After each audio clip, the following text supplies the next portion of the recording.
2024. And this is the meeting of Carbondale, Colorado Parks and Recreation Commission. We are an advisory commission made up of volunteers to assist and consult with town staff and make recommendations to our elected town officials. My name is Hollis Sutherland, and I am privileged to serve as commission chair for this year. And I'm joined by fellow volunteers, Vice Chair Rose Rosello, Ashley Haight-Manick, Leslie Keary, Susan Ray. Susan's not here yet, huh? Drew Sorensen, John Williams, and Eli Cohen.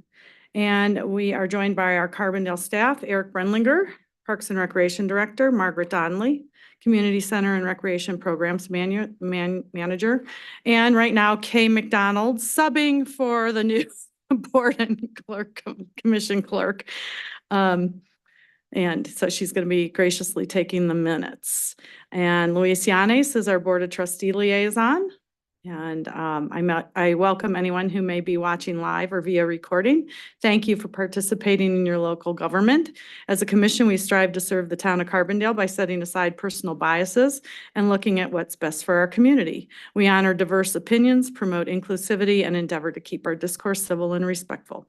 So we're going to get started with approving the minutes. Has everybody had a chance to review the minutes? First off, I think some of us, myself included, had a hard time finding the minutes because it's not in our posted packets. But Kay, can you tell us who your replacement is going to be and a little bit about that? Okay. So the new boards and commissions clerk's name is Lori Soliday. She was going to be here today, but had an unfortunate incident with a dog and she has a bad hip, and that's about all I know. So I will probably be here in February as well because she has an appointment at the Mayo Clinic in Arizona, which falls on this meeting as well. But one of the things in diligent to remember, in order to be able to see the meeting minutes, you have to sign in as into the web page.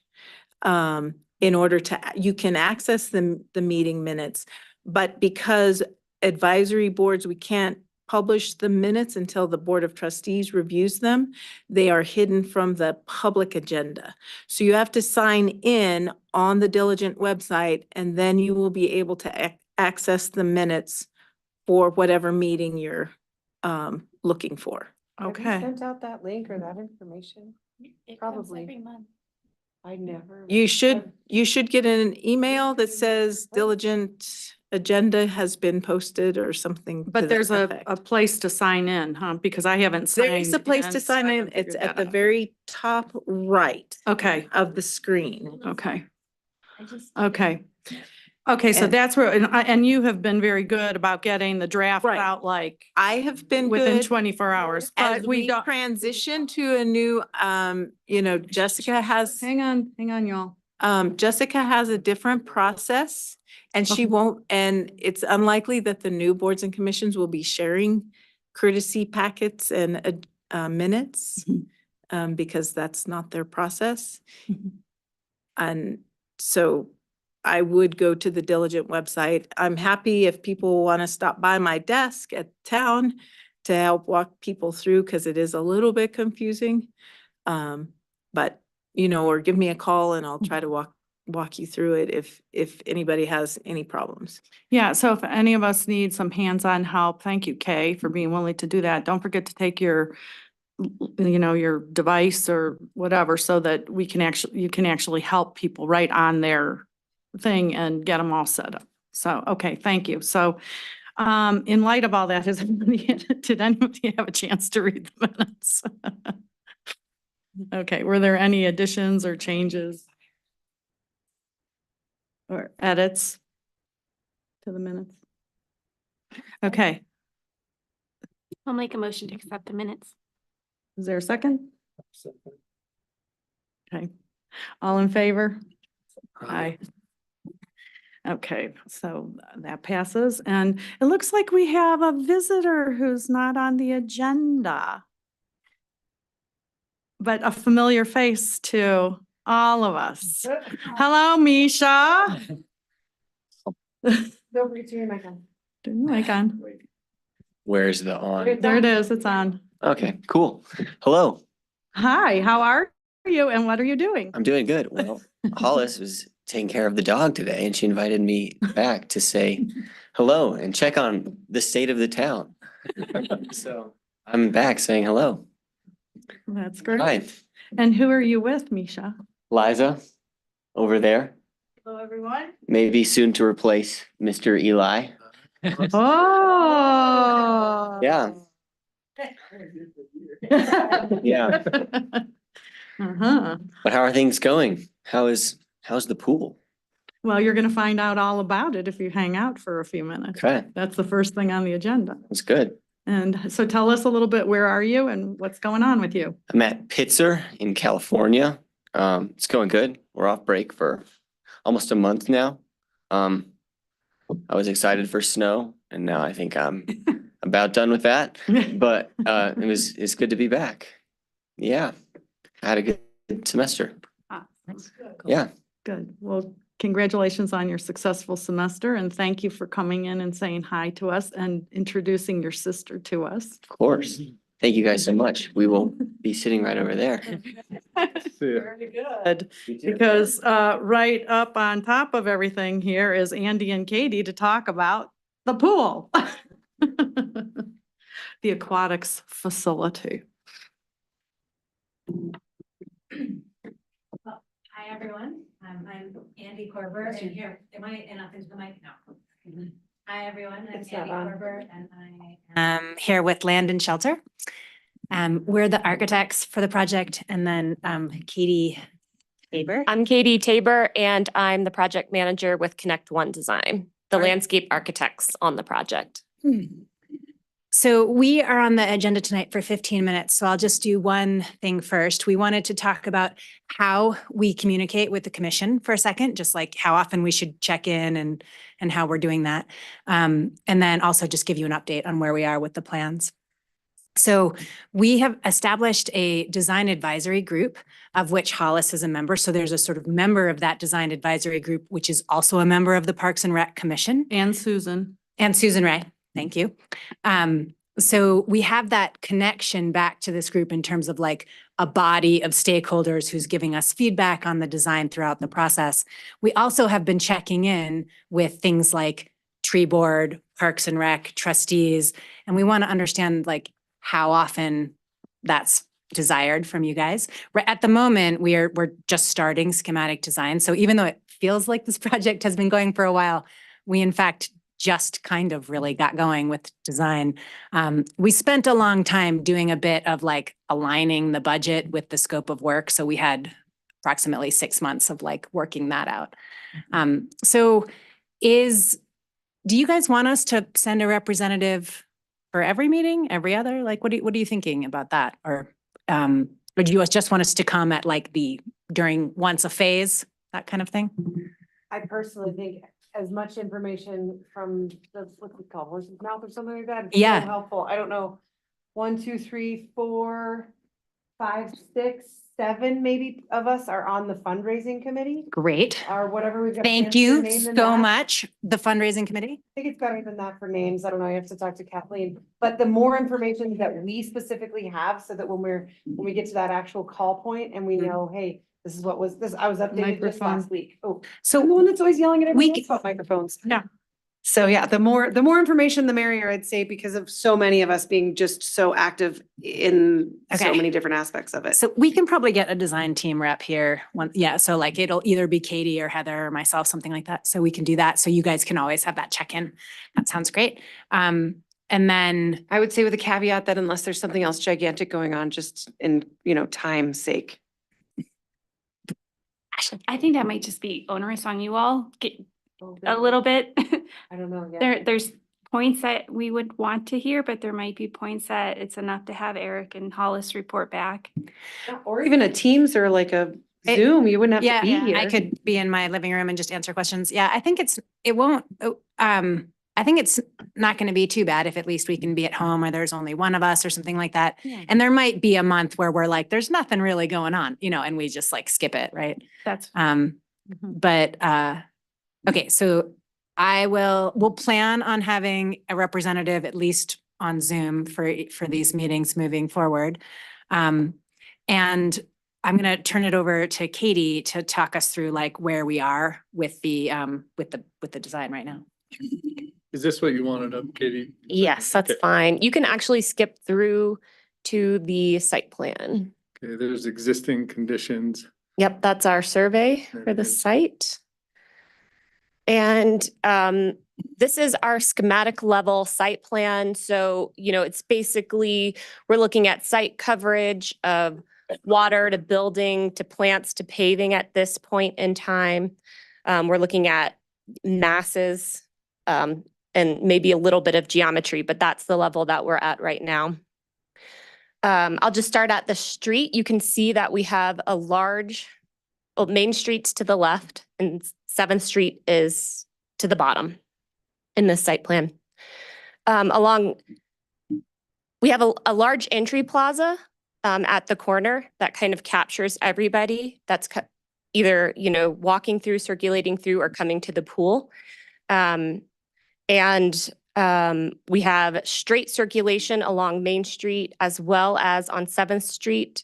If you can pull the site plan up a little bit, you can see a little bit of the sidewalk that we're proposing.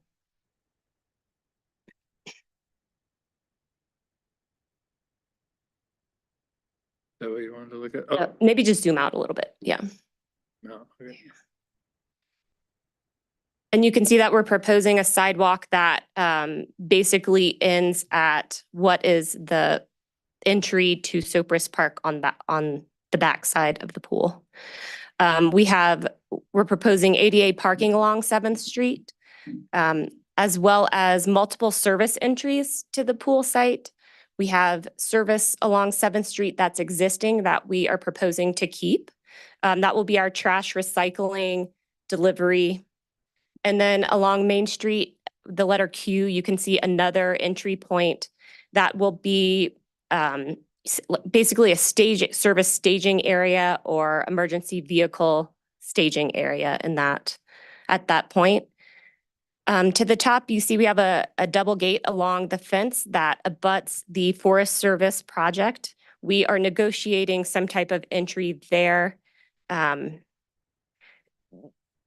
I think Heather thinks that is an important entry point, and so we'll be in discussions about that until it's no longer on the table or it gets approved by that project. And also an important connection is Sopris Park. So you can see we have multiple entry points along that part of the project.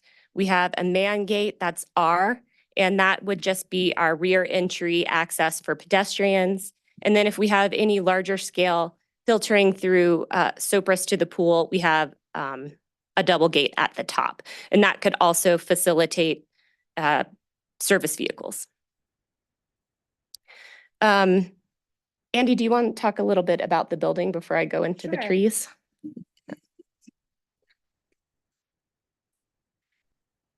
So the structure here is now designed with a mechanical room in the basement and with the heat pumps for the building on the roof.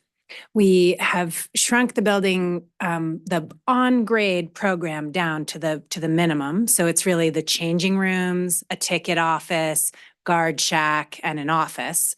And that's the plan that you'll see there.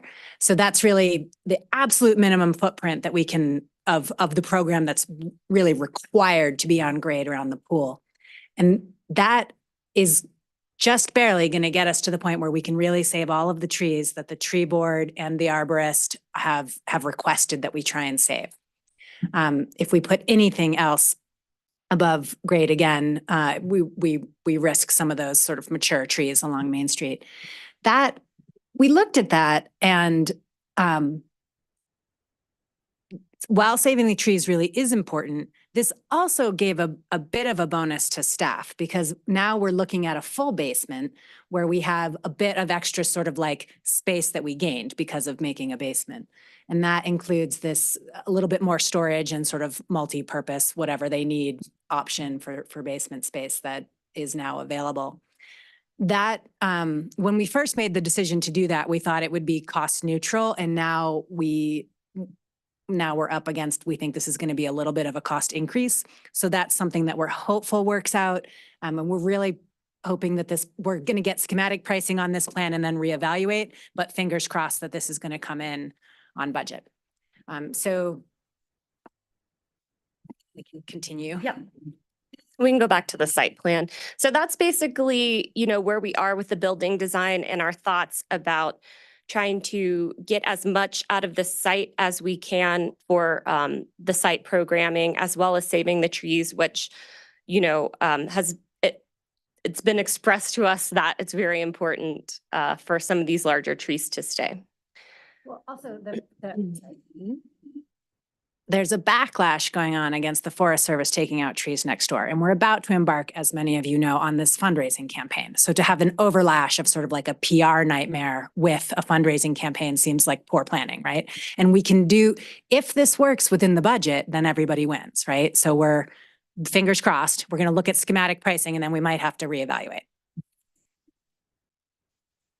Do you guys want to know about the trees that we're proposing to save or any of that information for this? In their packet, they did have the kind of the site options in those original SD plans Okay. that showed the original conceptual design to the moving to the basement that saved the trees. So Yeah. that's in the packet. Okay. The building is really hemmed in on all sides. Like you have to make it very small if you're going to keep those trees. Yeah. I guess the bigger trees that we're trying to save are the spruce above the building, the pine to the left of the building, and then that large elm and locust below the building, as well as the oak a little bit to the right, which is like by the H. So those are like the important trees that have really formed the package of the building and the site design at the front. You can see that the building, we're proposing a built-in canopy. Do we have the architectural zone? Mhm. Okay, great. You can switch to that 3D view from the architectural if you want. No, Is that below here? Let's see. it's on a different. Yeah, it's on a file. different file. Oh, is it on that SD? Is it on here? No. It would have been in the file that we just sent to Katie this afternoon. So did that get to you? It was what were they called? It's on there. But the trellis. The trellis files? option. Okay, hold Yeah, on. sorry, I couldn't remember the name of the file. Yeah. I don't know. What did somebody? So we can just give you a little bit of the views from Main Street, or also if you guys need to move on, I think we're probably bumping up against our 15 minutes and I don't know what kind of agenda you have. But I'm happy to keep talking. I will say a number of us were at the meeting on Monday and we looked at a lot of the drawings and asked our questions then. So our lack of questions right now is because we were grilling Eric on Monday. What you're looking for? Okay. That's great. Yeah, that's a good view. So what you're seeing here is that to the right of the building is this entry plaza at the corner of Main and 7th. There's a shade/solar electric trellis, which is covering that plaza. There'll be dining chairs. On the corner is a ticket booth. And the trellis sort of wraps around and becomes the roof of a bus stop. So so there's a bench attached to the building. So the bus stop is no longer separate from the building out on Main Street. It's like integrated into the building. And then this is a SketchUp model, so it's sort of hard to convey exactly what's going on with the materiality there, but we're thinking of like translucent block and brick. So it's effectively, it's a little brick box, but we're thinking of making it, we're hoping to make it beautiful. It is, sort of the entrance to downtown. I think there are some things here which stand a very high chance of being value engineered, right? And we're focusing on the pools, but I guess as the representative I mean, I'm representing the architecture, right? So we're putting this out there schematically and we're going to see what comes back with the pricing. There are two different versions that we're looking at for the trellis. I'm not sure how important it is. We have another one where we're tilting it. If we, did we send that to Eric? Yeah, hold on, I just gotta pull it up. So we're going through some permutations of exactly how we design that solar electric trellis and bus stop kind of integration with the building, schematically at least. Yeah, so this one, the trellis is on an angle so that we don't have to like stand the PV panels up off of it separately. If we go to the next sheet, it's probably a little bit easier to see that. So that is where they're more on any, you asked your questions Monday, but we're here if you have any. Yeah, and we have 10, you have 10 more minutes. Okay, okay. I just have, as I've been starting to like start conversations and not asking anybody for anything, but a big thing that would be helpful as you're doing it is we're only doing, the pool for this amount of time, because if it was year round, it would cost this. And I don't know if that's coming from you guys or this, but that has been my number one, like, why are we spending $11 million on something that's only used for this much time?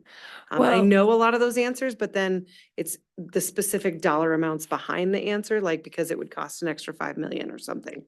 So we have a chart that I'm not sure it's going to be like easy for Eric to grab right now, but the reason for not running the pool 12 months is energy consumption, not money. Although the money thing is a factor. So this building consumes something like 150,000 pounds of carbon a year, something like that. And if we ran the pool year round, it would be 5 times that. Like, so it's just this massive amount of like this greenhouse gas consumption just goes through the roof. So it's about aligning this project with the values of the town. And there's just nowhere on this site for us to offset the energy consumption. So like these trees are actually reducing the amount of solar, saving the trees is reducing the amount of solar that we're allowed to put on the site. But it was never like even absolutely maxing it out and wiping out all the trees would be an offset of something like 20% of the energy consumption max, We need that as talking points. And Because FAQ. those are all questions that are gonna come Great. up. The tree people are gonna be wondering, and then the energy people are gonna be wondering, and to explain all that to them, we're the- gonna need it. The upfront cost of the building doesn't really change if you run it 5 months of the year, 12 months of the year. That's a little bit untrue because that's basically true.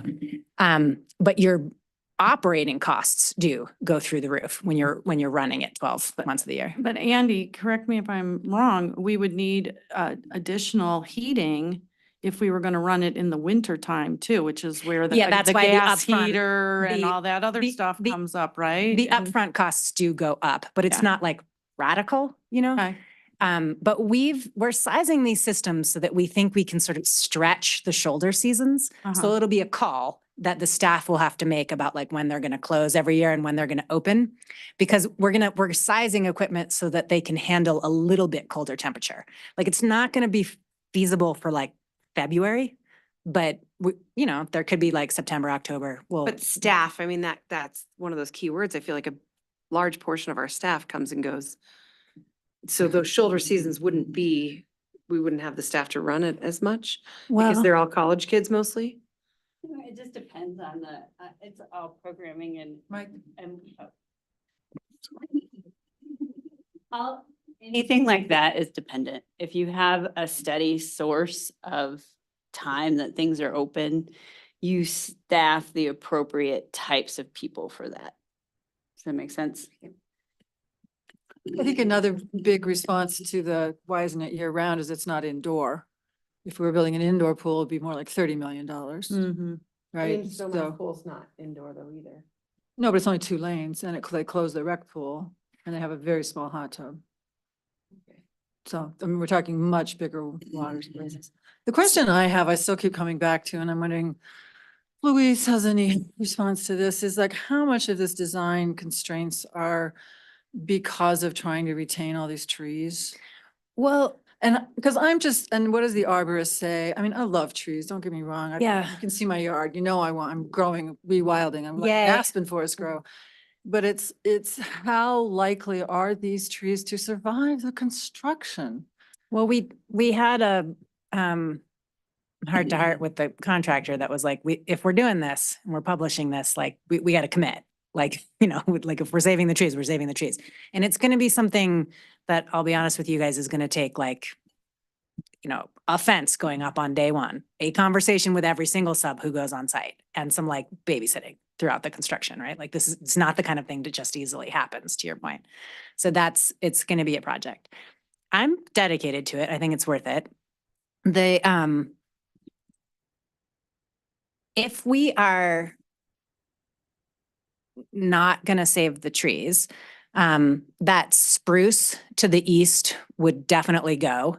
And we would be putting the mechanical systems on grade, basically where that tree is. There'd be a large mechanical room at grade. That would make certain day-to-day things easier for the staff, but it would be a much smaller mechanical room. It would be tighter, right? Like we're allowed to a little bit spread out because it's the basement, and they wouldn't have as much storage. So like the trade wasn't really just about the trees. There was a programmatic bonus to doing the basement thing. So that is what tipped the decision in that direction. Like if we had to really compromise the program to save the trees, we wouldn't have done it. I'm paraphrasing Eric and Margaret, but like that, right? Like that's what sort of, I think the real the problem the team is facing, I'll just call it that, is like, did we bite off a little more than we could chew? Because when we were looking at that initially, it seemed a little bit more cost neutral. And now it's kind of like, oh, you've got to add this lift, and we have to have a bay to get a crane down there for when they want to replace some things. And some of the detail on it is like, this is going to be an ad. So we're worried about that. But we're fingers crossed, and like now we're a couple of weeks into schematic design, and we're hoping that we can. You can carry that stuff up the stairs. You can't carry that stuff up the stairs. But it's like more. Not that anybody was confused about that, but like the size of these things are big, and just some of the detail around that is like, it's an ad. Like replacing it, if it's in the basement, you have to make a hole in the building?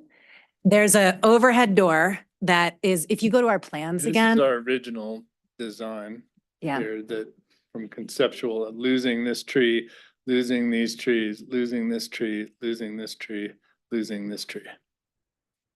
So that was kind of original. And that's constrained mechanical, but simpler and cheaper? Constrained mechanical.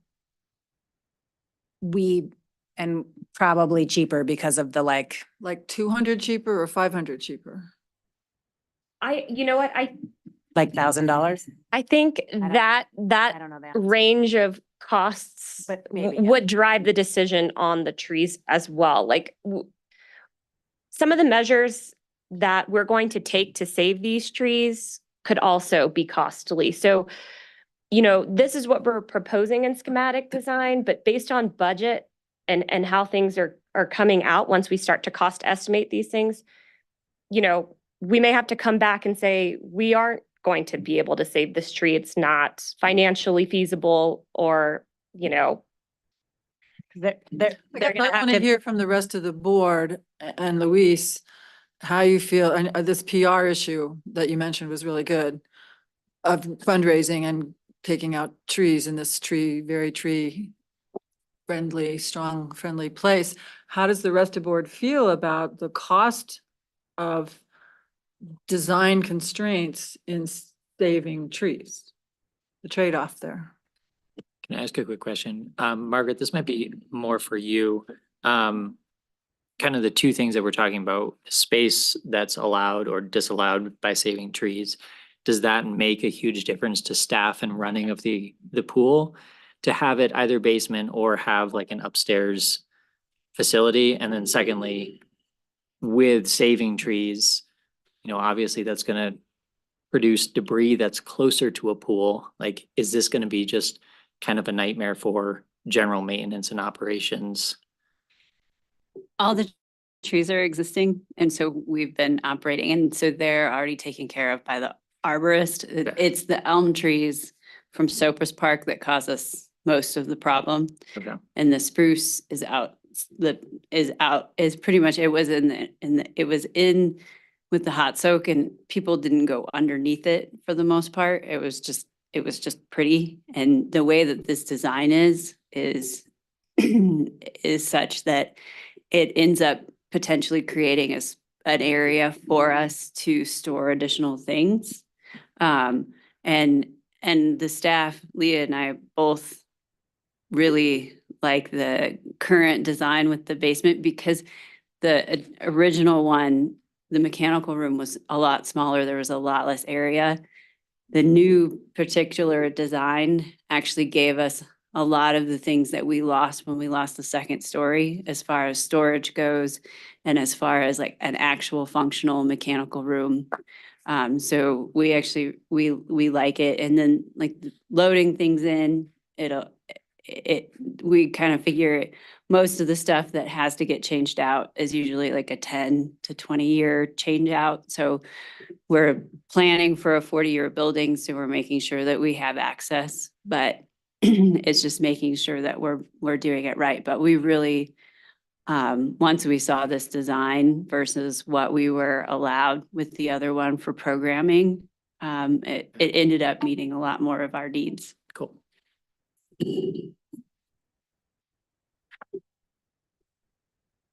So Susan, does that make your question kind of moot then, if the design, the current design is actually giving the staff more of what they want and at the same time trying to save the tree? Then, That part's great. It's just whether it costs another $500,000. well, I guess we don't know yet. Yeah, but I think You know, we I keep think asking that's- questions that we don't have answers for yet. it is a risk, you know, Yeah. we. I mean, I don't know. That's what I'm asking. Are A we little talking bit more of a risk than we 200,000 or- thought when we made this decision, you know, like in subsequent conversations with the contractor, he keeps creeping. I mean, you don't, you know, to spend an extra, let's cut it in the middle, to spend an extra $350,000 and lose the trees anyway, 3 years later. Because you But no, damaged the that's roots. definitely not worth it. You've but like you've we- damaged the trees so far, the watering schedule, it doesn't work, or, you know, whatever. I don't know Yeah. where- if their roots reach into the ground table. I don't know how There's- trees survive in concrete anyway. Andy, how are you guys, okay, given I understand like what Susan's talking about with the trade-off, which we don't have a lot of answers Yeah, about we need for pricing. yet. yeah. Are you, when you do have all that stuff, are you guys kind of looking at the two options, or like? what the No, cost this would is be the around option that we're that? getting priced. So Yes, we. Okay, in- because the in- other option then would be actually having the mechanical room above ground, right? Right, so Which- like in our process is that like we have one design that we're moving forward with, right? So we're finishing schematic design and it's going to go out for pricing. And in fact, the way our schedule is drawn, we don't stop. So the design team has to keep going to hit. So we're going to continue on into design development. And so when we get pricing feedback back, then we're going to, like, everybody is hopeful that it will be workable. If it's not, we're probably losing something like 6 to 8 weeks, Okay, because we'd have to backtrack and go back to a single story building at that point. I guess part of my question though is, will you have a better idea of how much it costs to save the trees versus not save the trees? No, we will have one price. We will have a price for this scheme, Would be saving the trees. save the trees. And if we're over budget, then we have to, you know, go back to a single story scheme, and we, you know, have our CMGC partner who will be able to give us some like sense of how much we can save if we do this, that, or the other thing. Mhm. But what we're doing at the moment to sort of forestall that is we're building in as many adults as we can. So for example, that solar trellis is an adult. So like the idea of the building having some like glass block or playful brick or things like that, it's kind of important because it might not have that trellis. So we're thinking as designers to sort of like protect the core needs of the project and make as many of the like anything that could possibly be an extra, we're making it that way. Although I do think like, just so we've had this conversation in a fundraising sense, then it's never going to happen, right? Like it's almost, it's pretty hard to fundraise for like the PV trellis in the future, right? Maybe, but that's a rough one. Although that's one of the ones that where there are some grants out there. So, you know, we're gonna try for those as well. Of course, You had fundraising committee. you had I can't remember what you call it, the big thing on the side where you can go under and has a garage door. Yeah, pit. The pit, Yeah. that was an adult. No, Oh, just the stairs into it. oh, So the actual pit has to be there, but you can just put a, you can, you can put a crane to like reach down into the pit and grab something. You don't need man door with man stairs down into it. To clarify, we would need it as soon as we put stuff, so we would need it now and then we will need it. So that there's a, It's gonna get used a lot. it's basically like a big window well. It's an oversized window well, Mhm. right? Which if you have a basement, you need some of those, right? Just for egress, but this is like a much larger, more expensive one of those. I just have one more question. So for the spa, the hot tub, I wasn't ever part of that discussion when that became a thing that you guys were looking for. Was there a need for it? Was it one of the things in the survey? Okay, because I was gonna say a hot tub in the summer for only a summer thing doesn't make as much sense to me. But Mhm. so if that's one of those things, It's in the conceptual. Yeah. It's in the conceptual design and it was one of. I the remember top- that I've seen it, but it was one of the things everybody It wanted. was very much one of the top requests. And then are we gonna have extended hours? So, because you're baking during the day, but like if it's evening hours or morning hours, then it's nice to be in the hot tub. All of that, again, will come with staffing and budget and then our just standard annual budget of how that works. But there But is an we add-on do- associated with that, right? It's like, it could go back to being a much smaller hot tub. Yeah. Sorry. Mhm. Or on top and not in the ground at all. Yeah, we had like We talked the about that. super inexpensive version of the hot tub versus the larger, Yeah. 8-person deal, 10-person deal. Okay, are there any other questions for this team here before we move? We're going to continue a conversation with Cynthia in regards to the fundraising aspect, but anything about the design or the timeline of the design or any of that they can answer? I think it's important for us to make sure the fundraising timeline is targeting the dates for construction. So we should chat about like. Why don't you stay? Okay. Because because Cynthia's here. And, Cynthia, if you want to come up and join, we can just have a big conversation about, have everybody, talking about Great, all of let's that. do it. So, because we certainly have time on the agenda for this. If you gals can stay. Thank you for coming, by the way. Hi, Cynthia. Yeah, we have till 8:15.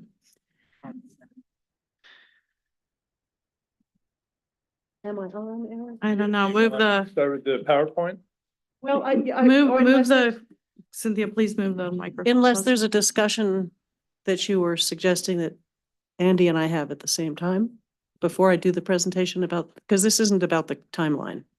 No, but are you going to go through the timeline again? or I not? wasn't planning to because I did in a kind of conceptual way last time I was here, Yeah. and it's in the packet that was sent out.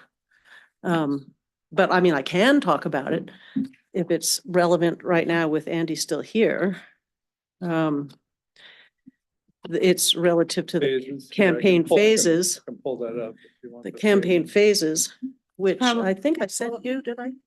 I don't know that I have, but we anticipate construction early fall next year. That's when construction is supposed to start. We are talking about trying to fast track some stuff. There's regulations that will not allow that. Like, you're not allowed to just do site work until you have the building permit, but we might be able to do some utility work or some stuff. But basically, we're thinking construction starts like October of 24. Well, do you have certain specific questions, Andy, about the No, timing of it at just all? Or If you're going from like October of 24 into the spring of 25, that's when all of the funds would theoretically be needed, right? So I don't, I don't know that everybody knows that or has wrapped their arms around that. spring The of campaign 25? is going to proceed as fast as possible, Yeah, but it right. can't really start until the designs are complete. So, yeah. So we had a first campaign cabinet meeting earlier this week. the group is coming together that's committed to working on the fundraising. There's no way right now to project how much we can raise or how fast we can raise it, since it's a first effort for this group. There has been discussion that if all the monies are not raised by the time the expenditures are happening, there may need to be a loan, Okay. which the fundraising could pay back. Okay. Cool. Yeah. So there's, you know, It seemed like there were some contingencies from Monday's meeting when we met that Lauren, correct me if I'm wrong, but Lauren kind of said, yeah, we're looking at that and taking it under consideration, our town manager. definitely some Oh, cool. plan B planning. Yeah.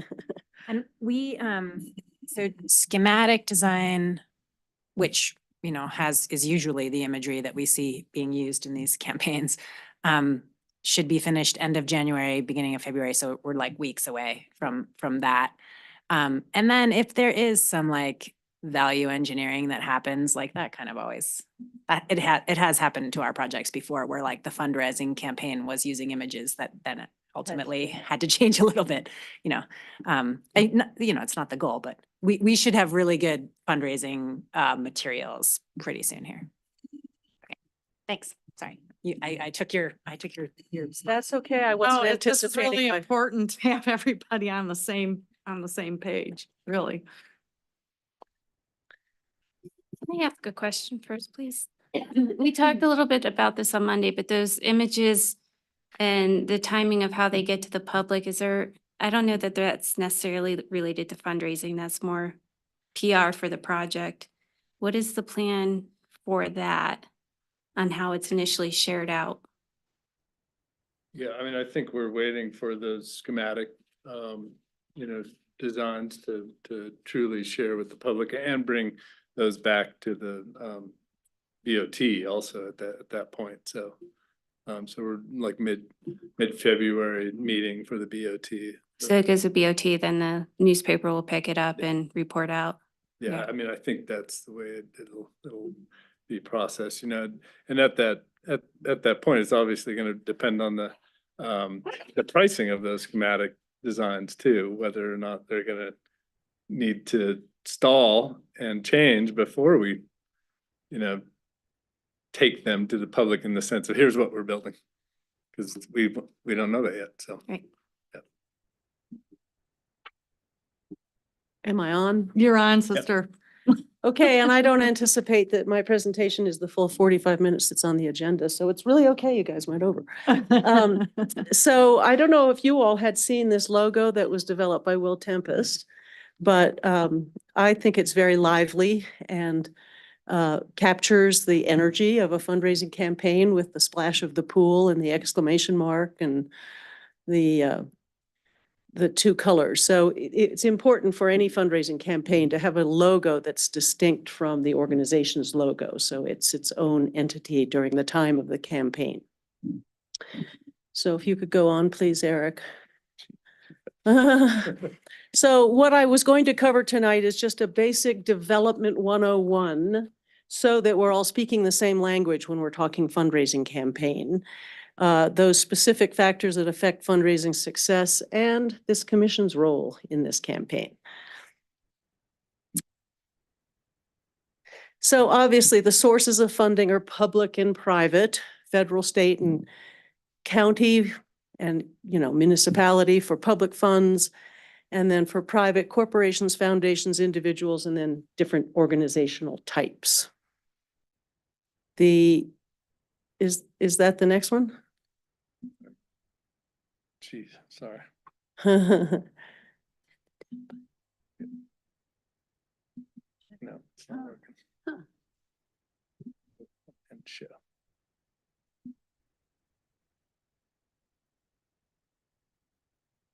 There you go. Yeah, that isn't it. Okay.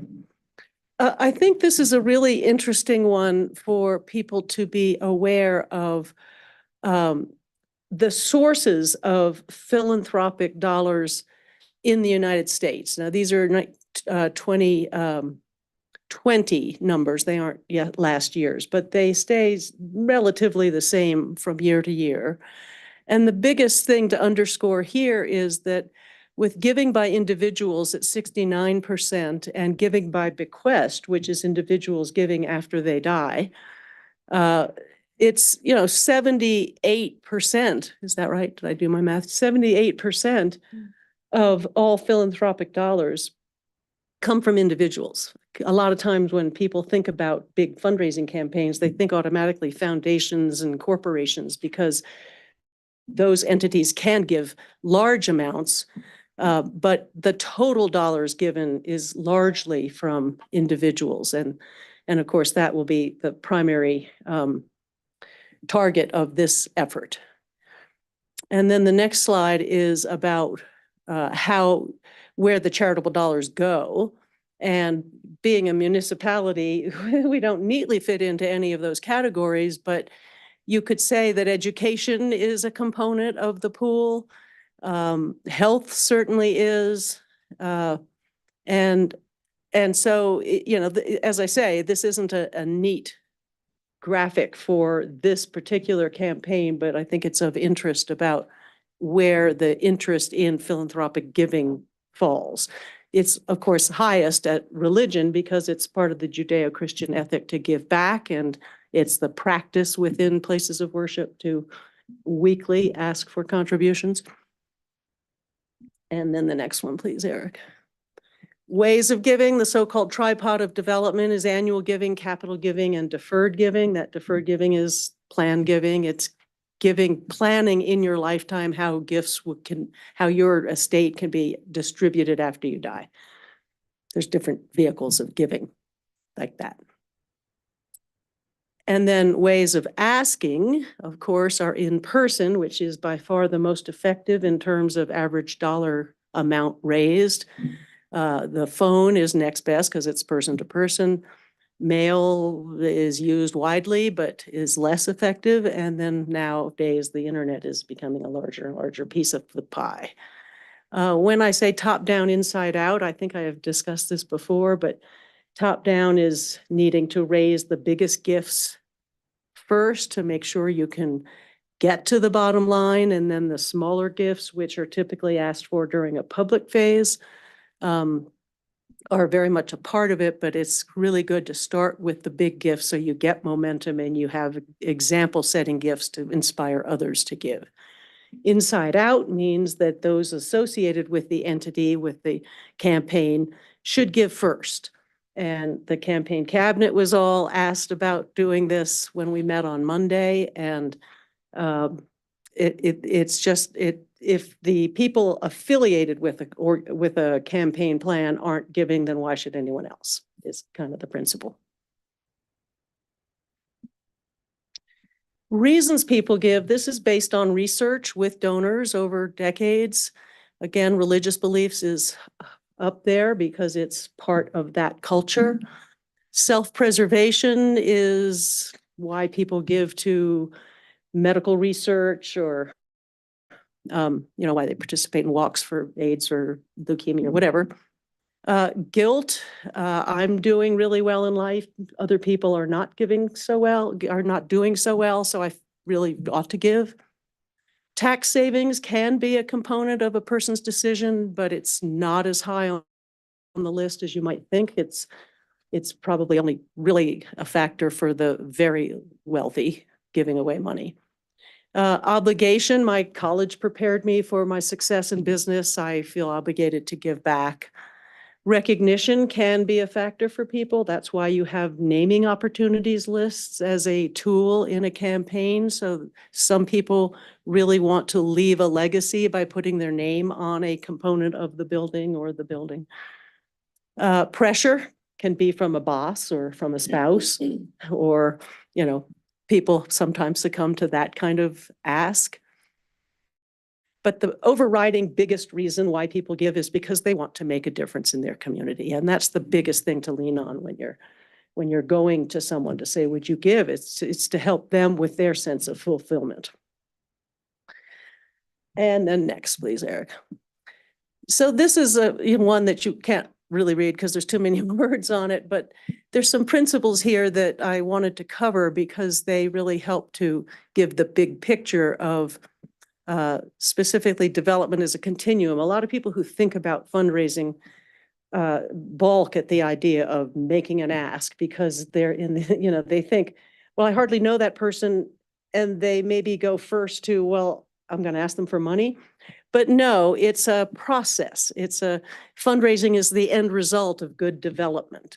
And so like the 5 eyes on the right are identifying who the prospects are. We have a list already coming together of people who have pool passes or recreation center passes that enable people to go to the pool, people who responded to the survey. So identifying who the prospects are, I mean, eventually anyone who lives in Carbondale is potentially a prospect, but we're starting with those who are already demonstrating interest in the pool. You need to inform them and interest them in what you're doing, and that's where PR and marketing and advertising come into the fundraising as an end result of the development. We will certainly be doing more and more of that as we have more of the designs and the whole thing shapes up. If you can, you want to involve a person, you know, like in cultivation events or as a volunteer or you know, any number of ways, so that then they know enough about what the funding need is that they almost come to the decision to invest. And the ask is very easy because they already see the need, they see themselves as part of the solution, and they are more inclined to make a gift. The pyramid shape is classically used in fundraising because the base, the widest part of the pyramid are, when you get to the public phase, lots of people giving whatever amount is significant to them. And it's important to have a lot of donors in every campaign. So as it states there in these different levels, you get stakeholder buy-in, stakeholder giving, do prospect research to then refine the kind of ask that goes to any individual. They start with annual giving, then they move up to some move up to major giving, and fewer still move up to plan giving. So that's where you really can confirm you've got committed givers. So it's a process of moving people up the giving pyramid, if you will. And I think I've said enough there. What was on the fundraiser 3 Cs? Well, we can go back. It's if you can just go back one, please, Eric. Donor contact, donor cultivation, and then giver commitment.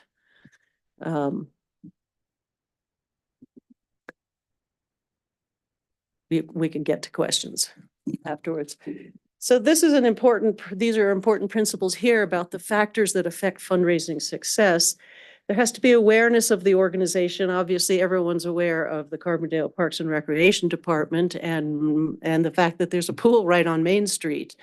I have been involved with organizations that retained us as a consulting firm to do a feasibility study, and the results were most of the people we interviewed didn't even know the organization that was testing it. So that's not the case here, but that's why it's top of the list of those factors that affect fundraising success. The donor prospect needs to have recognition that the services that it's providing are meeting a need in society. It has to feel like it's really relevant and an important entity. There has to be an understanding of how monies raised will be used, and that's why I always advocate for a campaign newsletter that keeps people regularly informed of the goals and how the monies will be used. There has to be a respect for the organization's leadership. I've done feasibility studies for organizations, and there might be, for instance, widespread respect for the executive director, but no one knows the board. No one knows the work of the board. And that's a really important part of and a donor's preparedness to give gifts, because they have to have confidence that the monies are going to be well managed. And so respect for the leadership is a big part of that. There has to be a sense of urgency that the monies are needed now, so that the donor feels compelled to make a gift now and not sort of maybe sometime in the future. obviously there have to be individuals who are willing to give those lead gifts that get the momentum started. And there have to be people who are willing to work as fundraising volunteers. So those all have to sort of be in place for a fundraising campaign to succeed. And I should have brought some water. So that's okay. Thank you. I'm almost done. So here are the things that I suggest are the role of this commission. I hope that everyone will consider being a donor when the time comes for when the fundraising is really getting going. I hope everyone, I hope everyone will plan to be a donor at some level. It will be helpful if any of you can identify prospects and submit names and contact information to the effort. Interest others in the pool project by just talking about it in the community. The more we know, the more we can talk about it. And to that point, keep up with the design and campaign details. In the packet, Eric had put together this fact sheet, if you will, about the steps that it's taken from the beginning of this effort to now and why there's been a delay in the design process. And each of those steps, I think you probably are all very conversant with that, but then the specifics of the design elements. So if someone says, well, what's it going to look like? You can be conversant with that in order to answer questions that might come up as you are in the community. I'm encouraging you to consider hosting gatherings to introduce prospects to Let's Make a Splash. We're going to be trying to do a number of those in the community, at RVR, wherever, whether it doesn't matter if it's 5 people or 50 people that people are willing to host, but to have Eric and maybe Hollis and me be at these events to really let people know what's going to happen so that there starts to be a broader and broader awareness of the plan and the fact that it's going to take private sector support to accomplish it. Clearly, it's important for everyone on this commission to be positive in the community about the plans and how they're evolving. If you have any doubts or any questions about it, take it to Hollis or to Eric, but don't talk in the neighborhood about it, because this needs to be an all hands on deck team effort to have the climate for successful fundraising. As I said there at the end, it's a team effort. So think of yourself as a member of the team for Let's Make a Splash.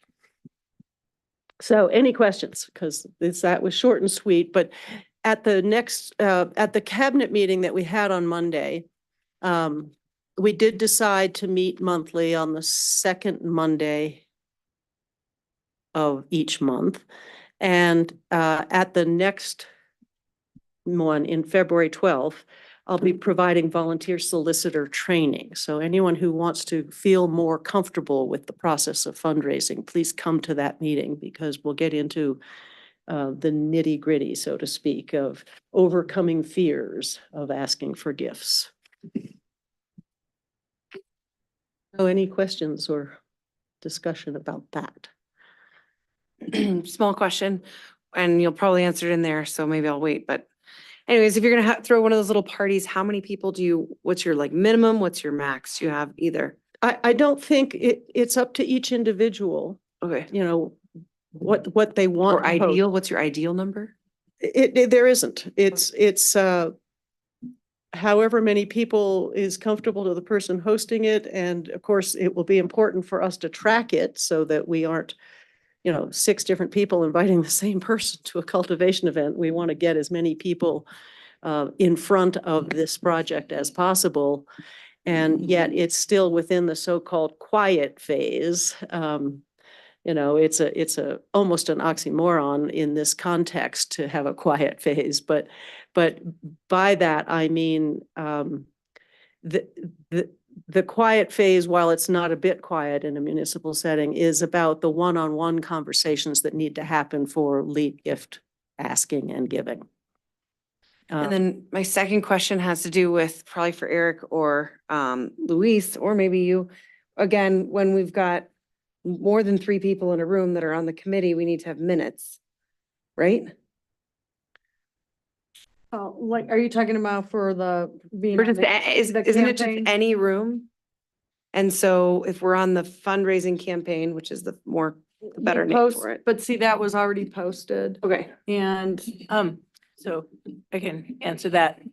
So if there's 3 or more people from this commission, it needs to be noticed. We can check with Lauren, just because if it's going to be a regular meeting, we can just have like a standing notice up on the board in town hall that on the second Monday at such and such a time, at such and such a location, the cabinet campaign commission will be meeting.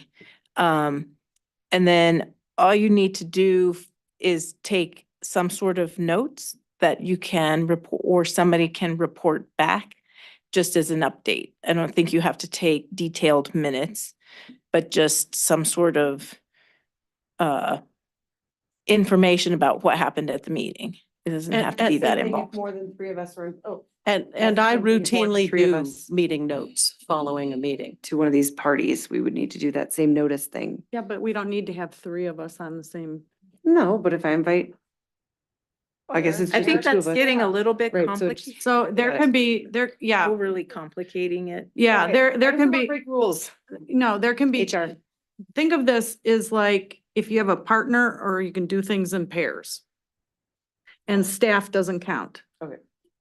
But It's I just am, us. I am wondering if it could be a regularly noticing, especially if you're setting Yeah, it. for sure. I don't plan on attending all the time, but I'd like to be educated and do what I can do when I can do it. So Mhm. it seems like Susan, Rose, Hollis, and Drew Mhm. are consistently going to be on that anyways, right? So if I spoke out of turn, but so I think it does need to regardless be noticed. Yeah, I would agree with that, and I would highly encourage everybody, regardless of what your level of participation is gonna be, I think everybody should be trained.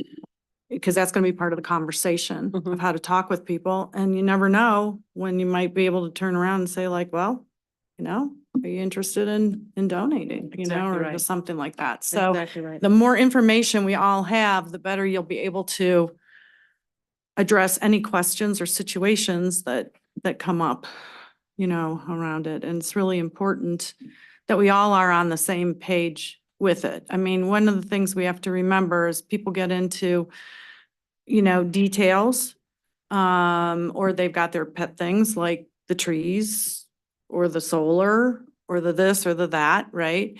And we're all committed to, you know, to realize that we're all committed to doing the best that we can in balancing all of it. And so if there are questions that you can't answer, just tell the person, I'll get back to you, and then come to one of us and see if we can't, you know, provide that information. The biggest thing to remember is we've been talking about this for, feels like decades.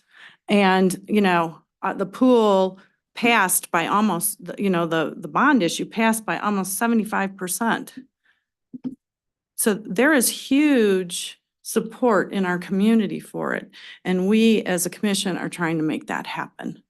You know, so I don't think we have to get caught up in if people have concerns or there's some negativity around it or anything, because to remember the big picture of the support that we have from the town and the trustees. The trustees are behind this project too, as they work with all of us to try to figure out how to make it happen. So we're very fortunate that we've got, you know, that kind of backing behind it. So. I think you said this at the beginning, but I just want to clarify. You said you don't have a range right now for how much money you think we're gonna range. I guess the goal is 1.6. The tentative goal is 1.6, but depending on how the final costs come out, it may need to be higher. And yet until we land some 6-figure gifts, there's no reason to have confidence of raising even that much. Sorry to be real, but that's the way it is. And could within actually be that, lower. within that number is also would be any grant funding that we would receive. So that's within the 1.6. So any grant funding would lessen that fundraising burden on that side. And has Including energy grants. and has any progress been made on that front? We've written 2 concept papers to GOCO for a community impact grants, and there's a 3rd round coming up here next month. So we'll have a 3rd concept paper going to that. So. Back to the capital meeting on Monday nights, that being an open meeting, Kay, it's kind of not an open meeting in a way. I mean, we talked about confidentiality. It's not like it's open to the public to join us at those meetings. So I don't know. Has to be noticed. Okay. It still has to be noticed. If there's 3 members, But does that mean the public can come to the meeting? no, Oh, it okay. just means that it is a noticed meeting. That a meeting is happening. Okay. And that a meeting is happening and 3 of the commissioners Okay. from the Parks and Rec are going to be there. And if you don't notice it, you're in violation of the Colorado Sunshine Law. Right. Open meeting. I mean, we're not voting on anything. We're not, Doesn't matter. okay. But It so- doesn't matter. So we can notice the meeting, but it's not public. Public walk-ins. And it's unlikely that the public are going to attend a fundraising meeting without having been invited. but I'm just, I mean, right? And if they do, perhaps we want them there. Exactly. Yeah, who's to say, you weren't on the list? It's like, we're gonna see your skills. Yeah. So, do we have any other questions for Cynthia at this point? About, I just want to say I'm so excited to be a part of all of your different teams and with you. I came home just buzzing from the meeting last night. I think you have so much to share and I'm just tickled to be a part of it all. So. Great. Yeah. Andy, your energy. Katie, do you have any other questions around the fundraising aspect or anything else? Good. Okay. Thanks for coming, Thanks everybody everybody. for your time. Thank you all for your drive safely. Or bike, whatever you're doing. Okay, right now, we're ahead of schedule. I just want to make a point of that. Thanks for coming. I don't know why people don't want to talk about weed management, Eric. Nobody wants to stay to talk weeds.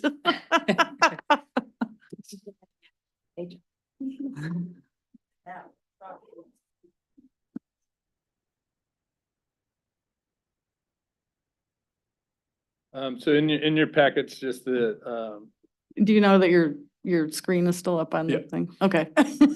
I'm utilizing it, so. So I don't need to share it if you guys have it up on your packets, or do you want me I'd to love to keep share. sharing I it? Okay. haven't gotten in. Okay, She's always shared it through email. It's not like I haven't been looking at the packets. I feel a little. Yeah. Carbondale diligence. Changes. Here for it. Here for the changes. Just have your computer remember the password. Oh, trust me, I know about that. so, this kind of just gives you a little bit of background on, the town's integrated weed management plan from 2019. It's when it was adopted. On an annual basis, we kind of go through and look at what worked for us and what didn't work. If you recall, last year we came in front of this board, in front of the E-board, in front of the BOT, and actually asked to utilize a chemical-based treatment on Canada thistle in some of our more challenging parks. And we saw really quite a large backlash from the public on that kind of decision to potentially go that route. We realized that part of the weed management plan is to consult with the natural land managers, and we had been doing that. And we had maybe not been talking to the right land natural managers that were out there. So we did some research with some of the public feedback, got some names and numbers of different people that we had no idea even existed. Actually brought Katrina Blair and her team to one of our parks as a public opportunity to train with them, a hands-on training session down at the nature park, showing us their techniques that they've been very successful with on public lands with other municipalities on controlling. I didn't say eliminating or eradicating, I said controlling noxious weeds. And so there was a quantum shift in some of my thought processes, meeting her, talking to her, being educated by her on different techniques to use.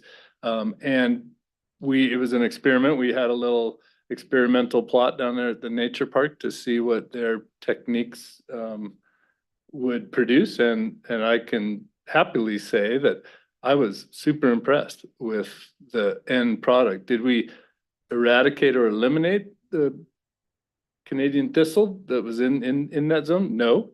Did we compete with it with desirables? And did it not spread in that zone, which was our test plot? I can say yes. And so I think there is some validity to some of her techniques, and it sold me, and it also sold our Parks Department employees on the fact that it is possible with enough effort and energy to control the spread of noxious weeds with natural methods. And so that's been the quantum shift in my philosophy. And so even our staffs, we did not want to expose our staffs to chemicals. They did not want to be exposed to chemicals. They did not want to have to figure out where to take the unused chemicals. It's just a long, arduous process and expensive process to use chemicals. So I'd rather spend the money that we have on our other tools in our toolbox to control our noxious weeds in our town lands. So a couple of things have happened since then, and we really looked at bumping up our budget for manual extraction and bumping up our efforts in that process too for manual extraction. Every year those weeds are going to come in at different times. It's not on a calendar, right?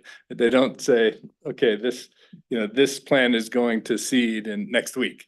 You have to actually have eyes on the prize and look around to all of our properties and see when the best manual extraction is going to have the biggest bang for the buck.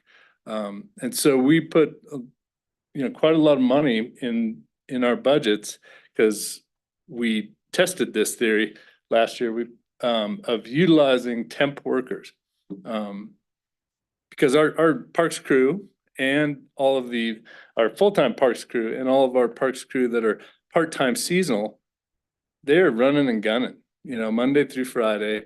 I can't pull 3 of them off what they already got going on to go do a manual extraction on a park that needs it at that time to not have those weeds drop seeds and do what they're good at, expand their presence, right? So we utilized some temp workers to really focus for about 2 weeks last year in all of our problem areas, and I'm happy to report that we've been doing that for a couple of years. And some of the spots that were problems before that we went back to because they were on our list of go check this place out, go check this place out. We saw a great diminished amount of the non-desirable plant life there. So I think that technique is working. Does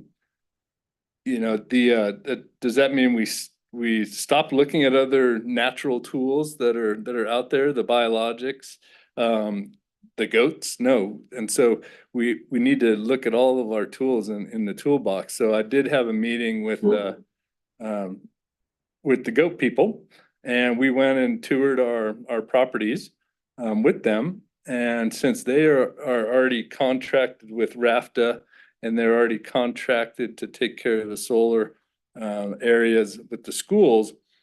We are gonna experiment next summer with piggybacking on those efforts when those goats are in the area of some of our problem parks, and spend some money with them and do an experiment next year. I didn't put, goats are expensive.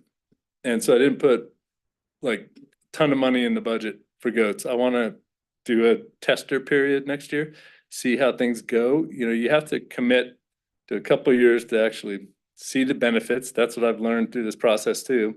You have to have patience to see the benefits of some of these non-chemical efforts, right?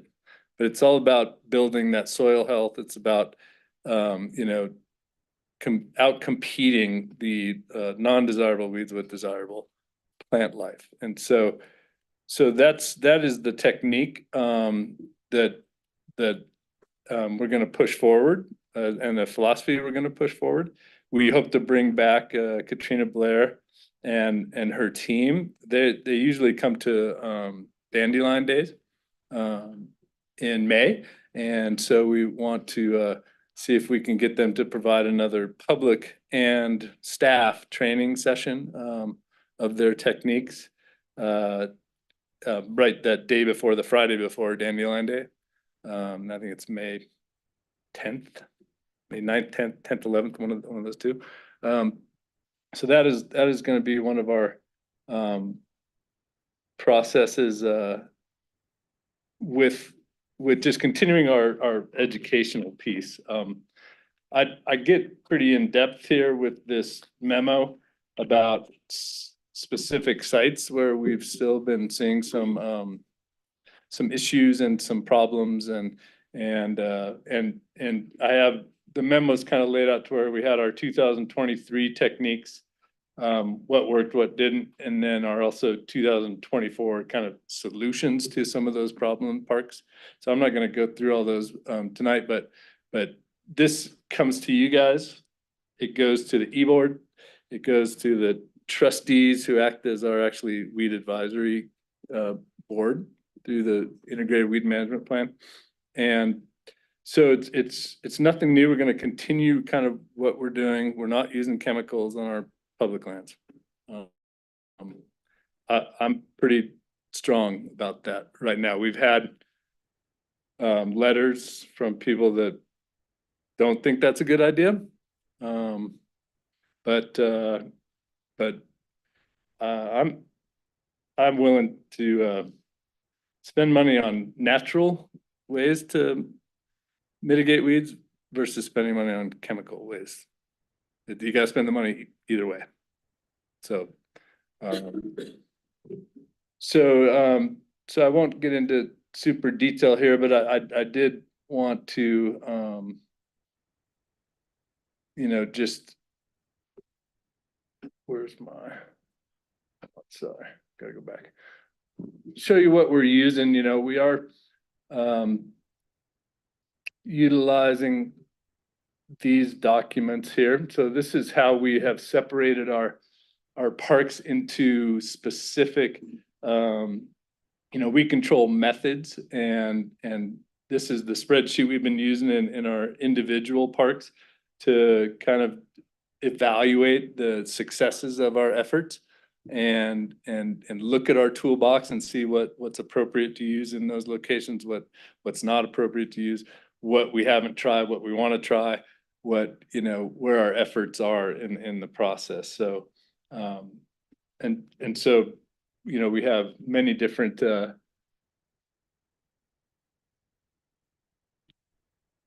techniques.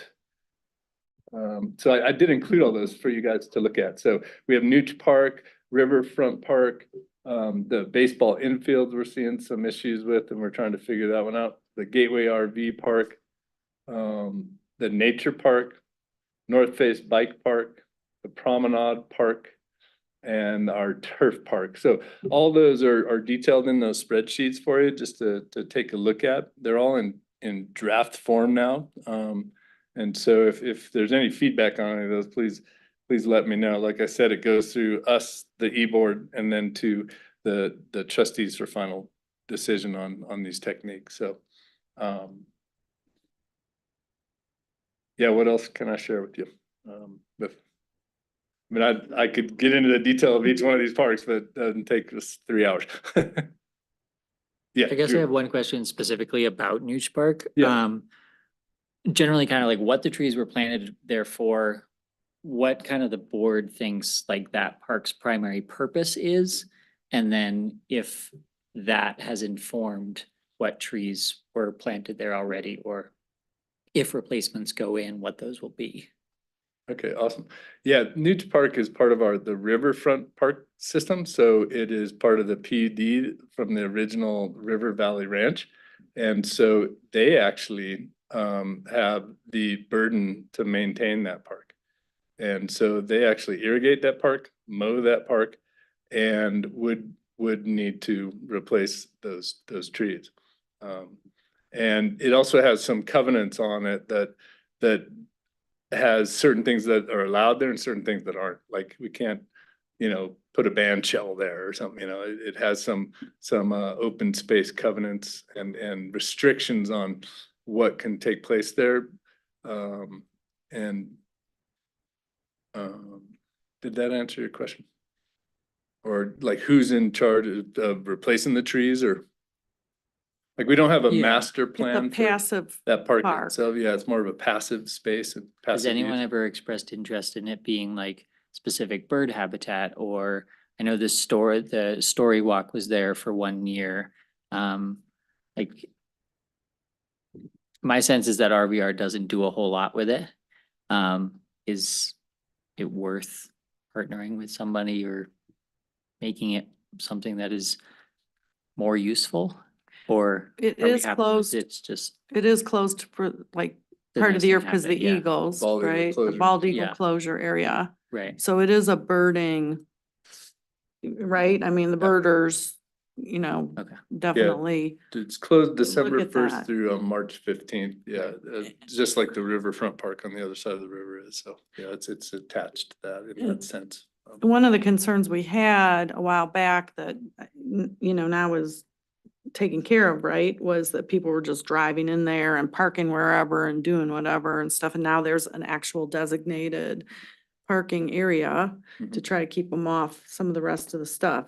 And so, did we put more trees in? Did the tree board, is that what you're asking? Part of it is what what I heard you asking, something about adding more trees to the area, or what? Well, yeah, if RVR is maintaining it, I guess, like, is anybody giving I them? don't think any- RVR is maintaining anything, are they? That's Oh, what they you are? just said. Oh, sorry, I missed that. Yeah. Sorry. If RVR is maintaining it, then is anybody giving RVR any sort of guidance on what would be useful in this thing, I guess? Oh, Particularly if RVR is less inclined to actually do anything about it. Yeah, no, So is there any feedback getting to RVR, I guess is the root question. no, other than when their irrigation system was non-functioning, and we lost some trees, because of that.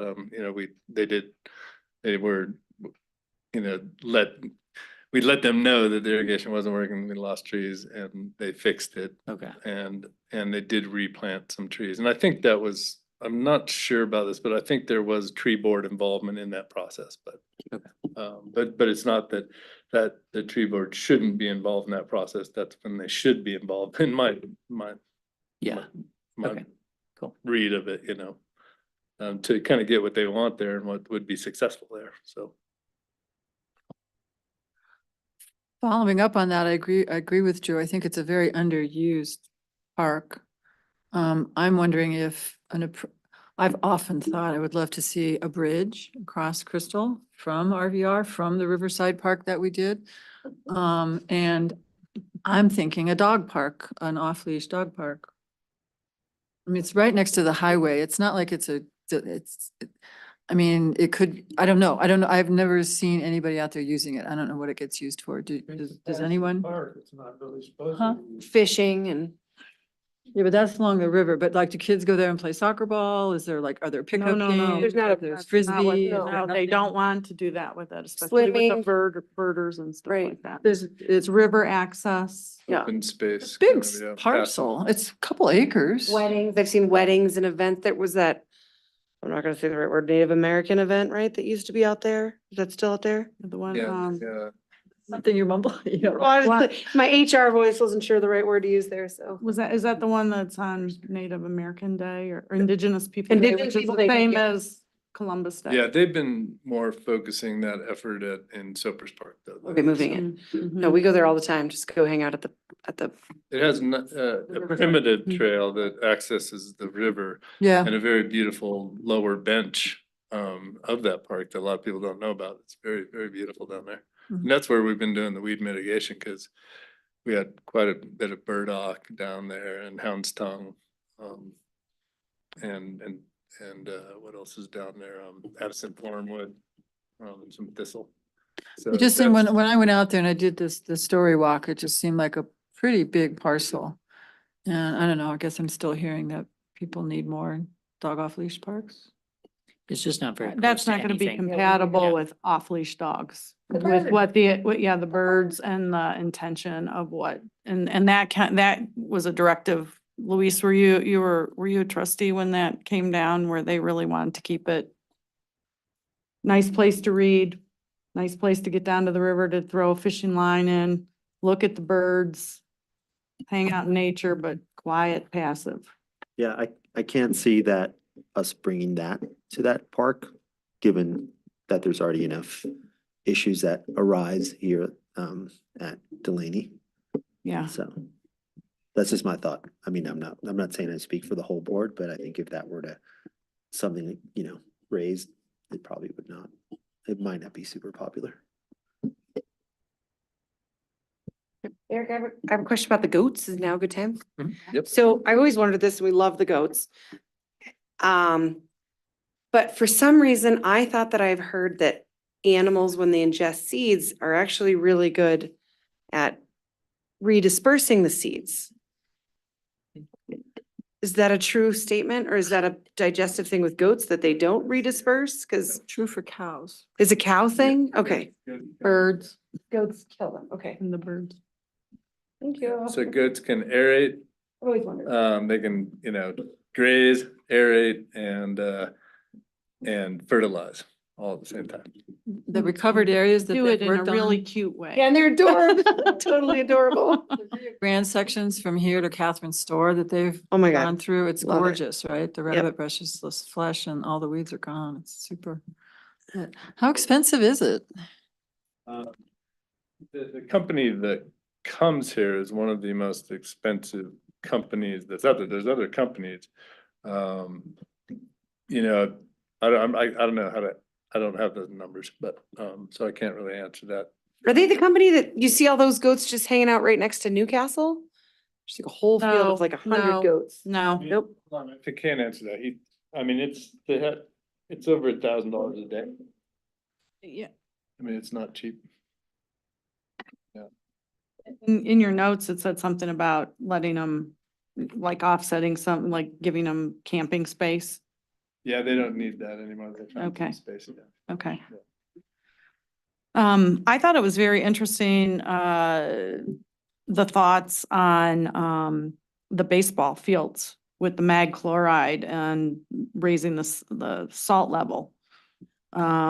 Which that's kind of that makes kind of sense for like bare ground like that, that's Yeah, we not don't- going to harm people using it and yet not allow, and not just the bindweed, but it should keep out all kinds of plants. Last year at the North Face Park and also at Tiny Nightingale Park, we had a person come in and rip out, to quite a depth, all the dirt and all the plant material, lay back in new dirt, and they came back within 3 weeks. Yeah, they're probably like, oh yeah, fresh, Yeah, fresh and, yeah, nutrients. It came back within, a couple of weeks, we had an additional problem, And so that's irrigated dirt that you don't want anything to grow in. So, and that's also a spot where kids play. Yeah. In it, so you're definitely not using chemicals there. Right. And so that's a head scratcher for us. That one's a head scratcher. We thought that this new dirt and there was just this seed bed deep in that in that dirt that just survives, and So so it- that one's a head scratcher for us. And So is mag chloride not considered a chemical? I mean, it's, Is it just salt Yeah. or magnesium chloride? And then is there any concern about it getting into the groundwater? there's, yeah, I mean, anything we use there has the potential to get into the Mm-hmm. groundwater, but it's, the solution to pollution is dilution. Yeah, That's what I've heard. It's Right. like the Well, ground and does then- a lot of stuff, and then actually, I think it's not that bad for the water from what I've heard. Well, it'll Or raise the salt level in the Yeah. water, but then Eric, if that's something that works, then you probably wouldn't have to do it every year, right? But hopefully. It'd just be a hopefully- one-time kind of thing. Let's see how it goes and then, Yeah, and we need to, we've tried vinegar out there, we've Yeah, tried I know. adventure, right, we've tried to take the tractor out there and rip it deeper. yeah, yeah, That's super. it is. tenacious. It's Yeah. gnarly. If anybody gets bindweed in the yard, get it out fast. It'd I'm be on a sorry. Colorado Native Gardening Facebook page and it's a huge issue and it's a huge issue in my yard. It takes just constant vigilance. Yeah, And really the only thing that works is glyphosate. Yeah. And even that's not gonna kill new seeds that are buried in the ground. I mean, it's an annual application of glyphosate even to really get rid of it. I don't know anything else. Yeah.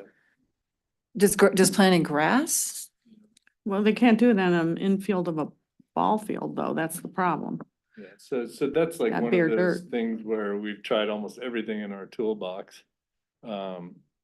And have not found a solution to yet, but, what happened was during COVID, we weren't dragging them, we weren't using them, and so it took over, and the grass encroached too into the infield.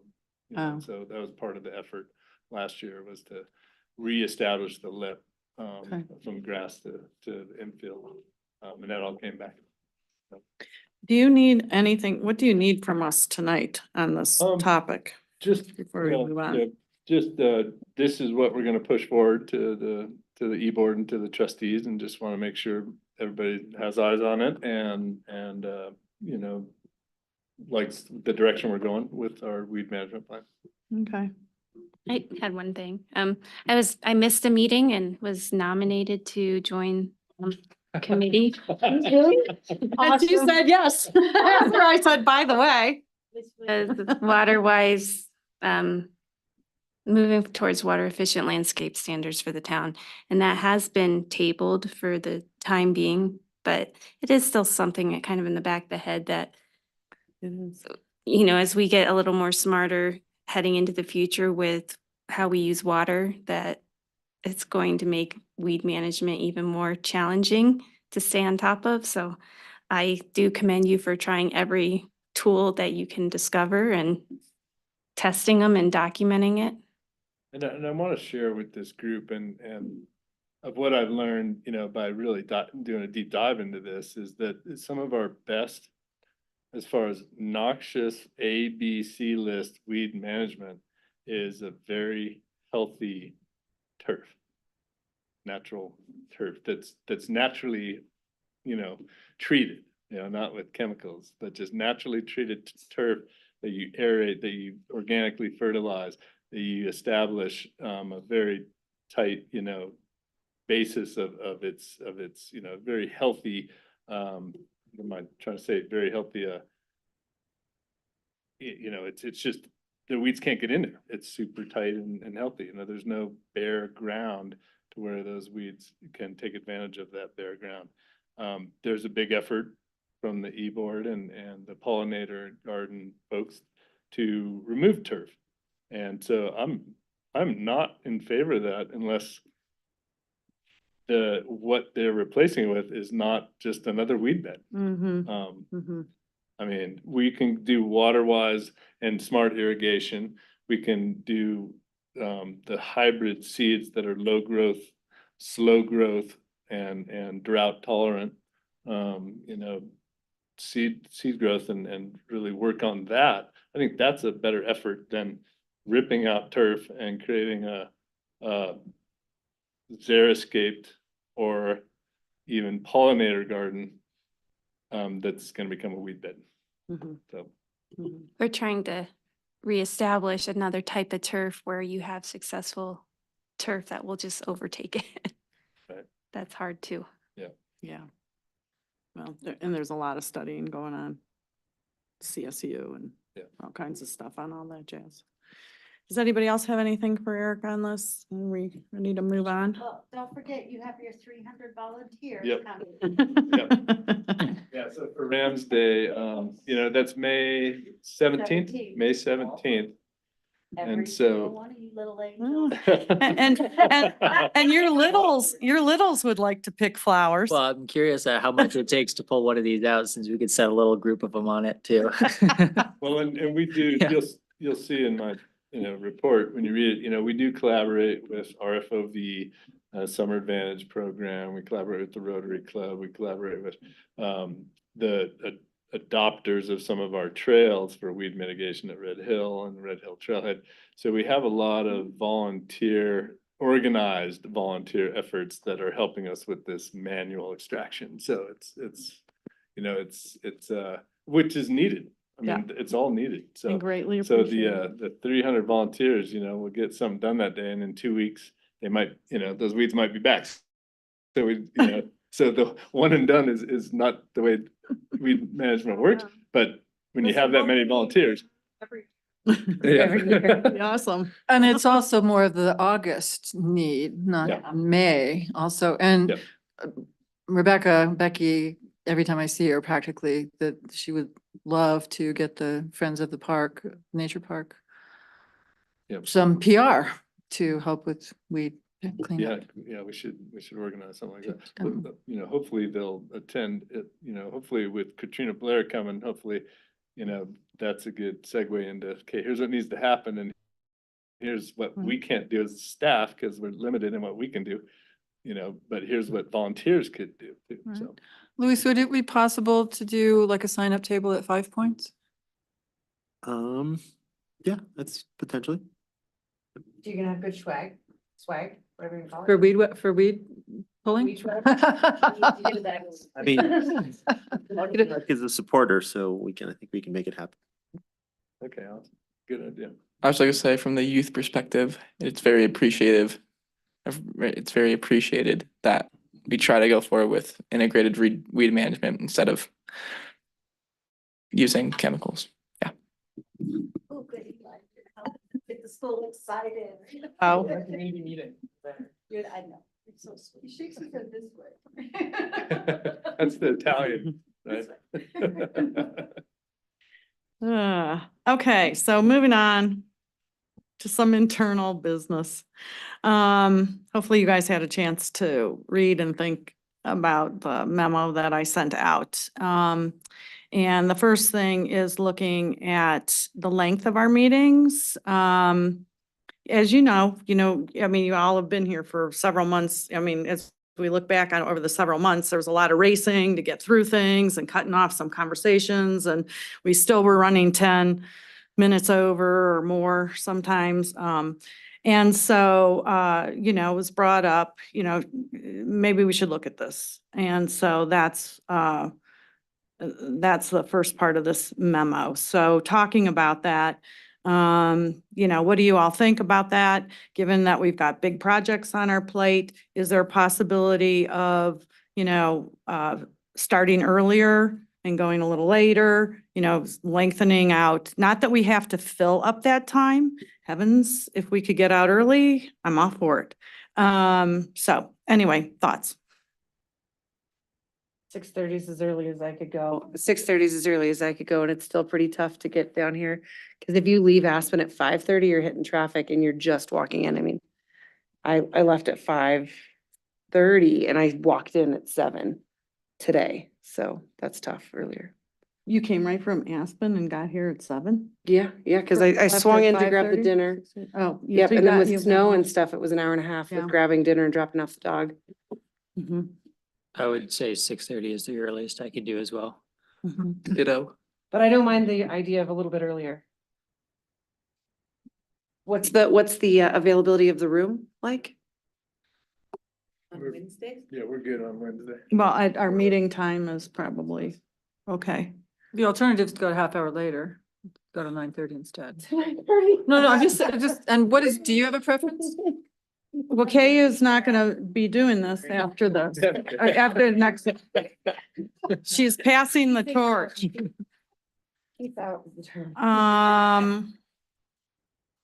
Okay, so, well, so the first thing is moving it up to 6:30. Yes, okay, sounds like that's a possibility, and we can vote on that in a second or whatever. And then, so at the same time, would you be willing then to schedule to go to 9 o'clock? So we have enough time to talk about the design, about the, whatever. Are you still looking at keeping it 120 minutes?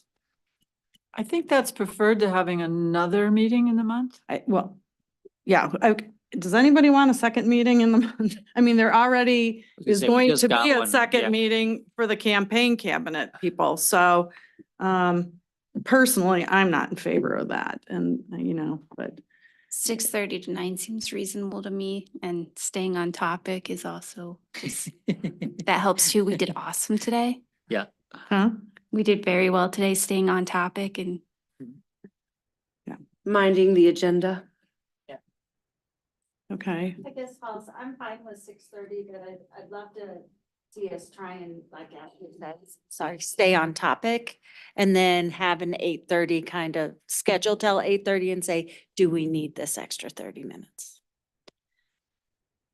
And that could maybe be with what's presented in the agenda too. I mean, Yeah. So maybe we But I talk as a wanna be group about that being a potential sometimes when the agenda warrants it. yeah, I mean, I'm not saying that we have to fill 150 minutes or 2.5 hours, but I think there's been some frustration that I've had to cut the conversation off, cut things off.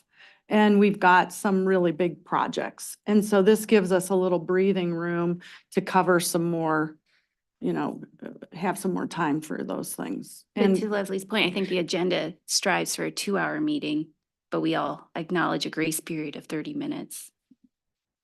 It seems like the two things that always cause us to go over are the pool and Choco Spark. So I think if we don't have those two, if there's a meeting that doesn't have those two things. pickleball. Pickleball, yeah.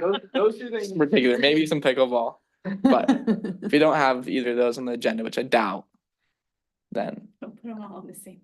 right, Chacos and the pool together are.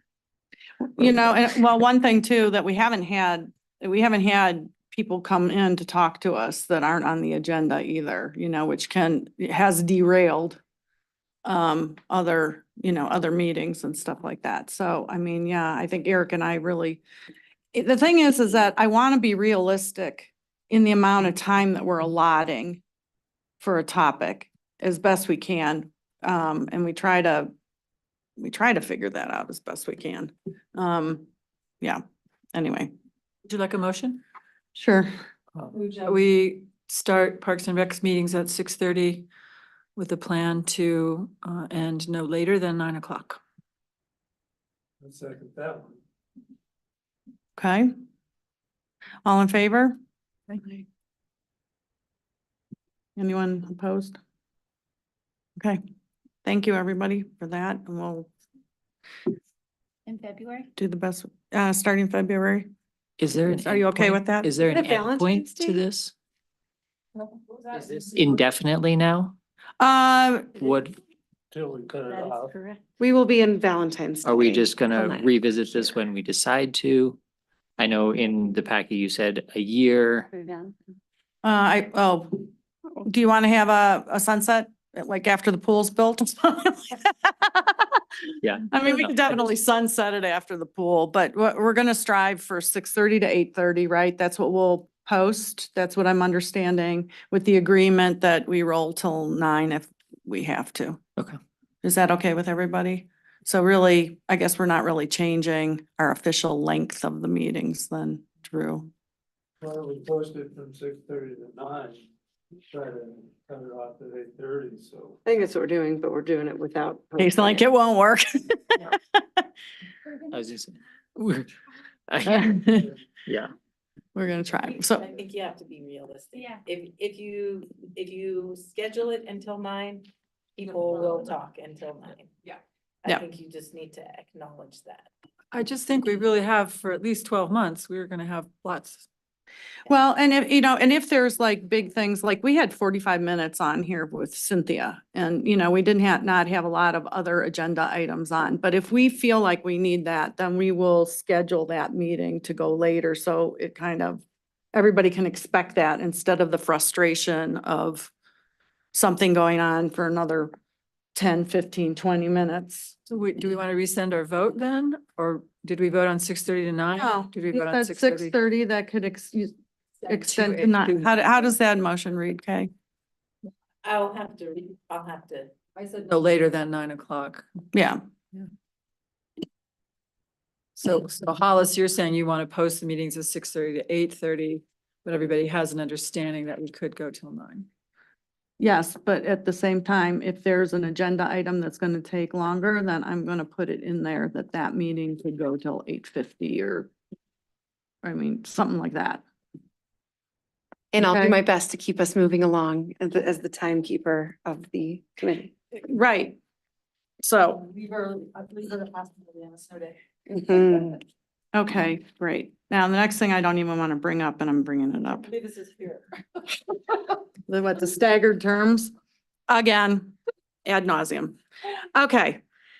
So you guys saw why, you know, we're looking at this and still trying to balance things out. And it, you know, we all of a sudden, we are looking at knocking on the door to starting to advertise, you know, that our year is up. So, you know, everything, all the terms are complete now on May 31st. And, so without rereading this memo all over again, what do you guys think? What do you want to do?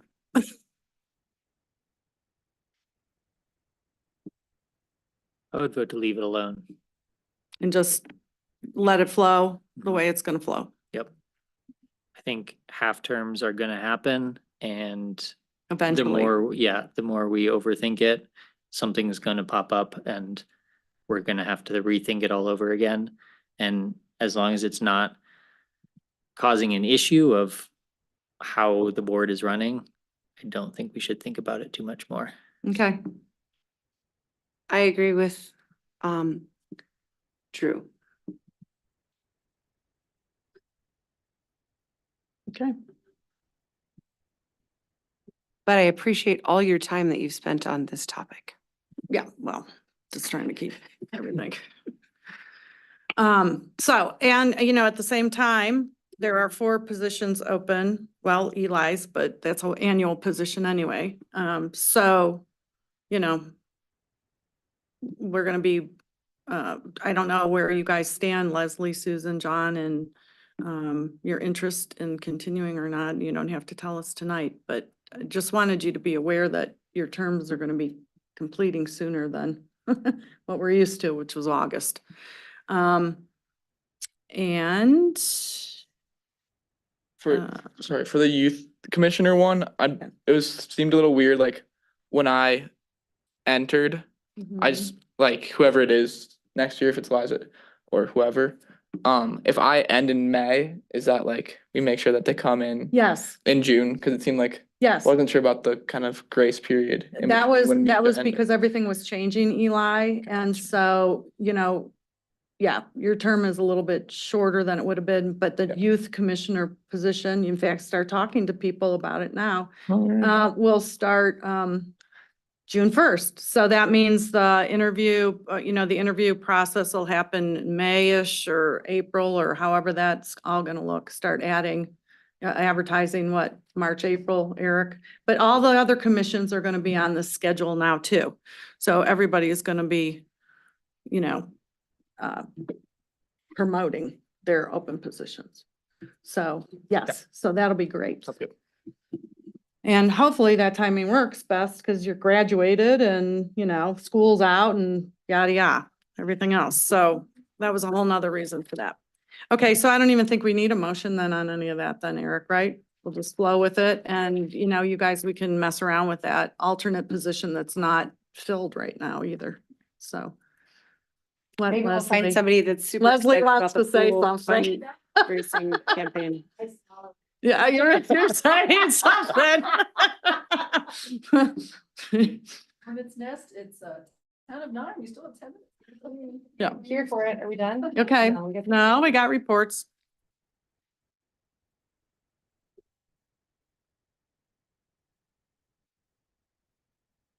Margaret, Eric? So last night we took the, 2024, special event, calendar to the trustees and got that approved from the efforts of the special event task force for 2024. So a couple of things did come out of that. We're going to maintain the same kind of security ratios that we had proposed last year, and we were going to revisit those this year. And through the special event task force process, we are maintaining what we had before. So nothing changed there for the next year. What did change was the fact that we're moving to a state collected sales tax. So any event promoter that has vendors associated to their event needs to share with them the process for that vendor to get signed up with the state to collect the sales tax. So that's a little different process than we've done in the past. What else? And then the rodeo. So as far as what our strategy and technique is going to be for the rodeo for the coming year is to actually go and talk to the county commissioners about enforcement of the parking rules that we took to the county commissioners and got approved last year to put up no parking signs on County Road 100 and to allow parking on only one side of Willow Rose and Daisy lanes out there with temporary signage. And so that all got approved by the county commissioners, and then there was zero enforcement on the county roads by the county sheriff's department.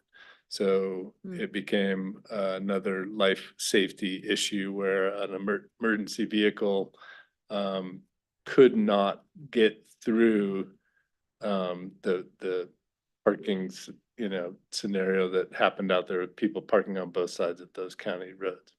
The rodeo did a great job of charging for parking, providing a shuttle and paying for the free shuttle, of having security and staff on all the changes that were made last year. They did a great job there. The issue was enforcement of the people that didn't pay attention to the signs. So that's something we need to figure out collectively with the county to figure out. The problem is capacity, right? The event does not have enough capacity on site to park everybody who wants to go there. So that is the issue. So the solution is to enforce the no parking, and which would force people to use the shuttle if they want to go to the rodeo, or carpool, or bike, or walk, or ride their horse. So that's gonna go to the county commissioners. We're gonna try to get on their agenda for a February 6th work session and talk about the issues. Neighbors are gonna be involved in that process. And some of the issues that they had, with the people parking on the county roads with no enforcement. And then hopefully some solutions will come from that, and those solutions might be just having private security be able to enforce some no parking rules there. Towing, booting. I mean, there's ways to stop people from parking there, and then maybe even some deterrence, in those zones. So the cars actually can't physically park there. So those are some of the ideas that we're going to push forward to the county commissioners, and it's more of just bringing up the issue to them for solutions. Who's Based going meeting. with you for that meeting? Anybody who wants to, yeah. So we're gonna have neighbors, we're gonna have rodeo promoters, we're gonna have the police chief, myself. So just gonna go try to talk this through with them and make them aware of the issue and problem, but a solutions based process. So hopefully, because the problem's not going away. So unless we do something about it, so. Yeah, so that's what's going on there. I gave you my 30, 60, 90. Yeah, we're trying to close out grants for this Crystal River project. And what's happening with that as far as, you know, timing wise. So all the river work's done, all the bank work's done at the park. Planting of the natives that they have is gonna happen this spring. Above ground irrigation system to establish those for 2 to 3 years will be in existence there to establish those native plantings. And then we're working on the interpretive signage that's being designed now by DHM. So those are the winter efforts or the design of the interpretive signage, then the spring efforts are the planting and the irrigation. So we won't be able to close out some of these grants until that's all completed, but we are doing progress payments on a bunch of the grants that we received for that and getting some money for the completed portion of the project, so. Susan? The dog park signage things seem to go really well, bringing it to this commission. Are you gonna do that again for the Riverside Park signs? Good question. I know it adds more time, but. That's a great question. I'll have to let you know. Yeah, we have not seen, we've done some design charrettes, so we know the style and design of the signs. We don't know the content yet at all, so. So timing wise, yeah, thanks for bringing that up. Let me look at that, yeah. And then as far as dog park signs, they're all complete. We have all of our kiosks in, we have all of our signs produced. We are waiting to install kiosks when the ground is not frozen, so in the spring. We're gonna have a ribbon cutting. What? May 10th, right? May 10th. When all the volunteers are meeting. Maybe, Oh, maybe that should be a good time. for the weeds. I don't know, good idea. That's it for me. We have a new Carbondale Recreation and Community Center Coordinator. Her name is Erica Savard. She's been working for us as a front desk person, and then she was promoted to the front desk lead, and so she was a natural fit to take over for Jamie. So we're very excited to have her. In the meantime, though, as we're transitioning, we have, we're redistributing some of the work roles, so that's been fun, but she's great to have. Since we've met last, we had Winter on the Mountain senior trip. We had 10 in attendance for that.